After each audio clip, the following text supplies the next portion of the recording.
We told you we would hold the Biden administration accountable, and we're staying true to that promise. The U.S. government is sounding the alarm of its ability to handle an influx of minor children crossing the border. As COVID continues to rage and record cold devastates Mexico and Texas last week, the government has the capacity to hold about 8,000 children, and right now they're at 90% capacity. Protocol, even under the Trump administration, is nobody should be in those detention camps more than 72 hours. As of January, there were 179 were held for more than 3 days, 45 were held for more than 10 days. Immigration activists call these facilities freezers because of the low temperatures inside, and that was before the Arctic blast hit Texas. The administration is struggling to manage the influx while not losing track of children in the system, where 750 kids today are awaiting placement. Kids in cages. Still, do better.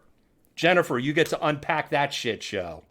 Yeah, I'm going to say this again, and we've talked about this before. I hear people all the time say, we need to get these kids out of cages because that's not who America is. Yes, it is. If you look at, our history, one of the ways in which white Europeans that later became white Americans got populations that were not like them under control was by breaking up their families, was by taking their children.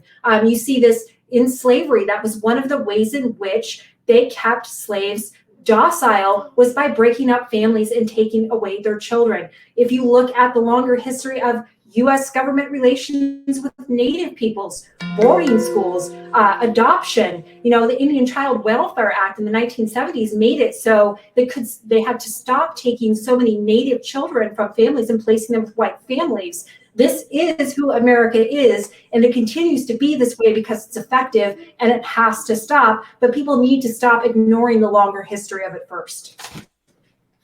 You could don't drop the new mic. But you could metaphorically drop the mic after that.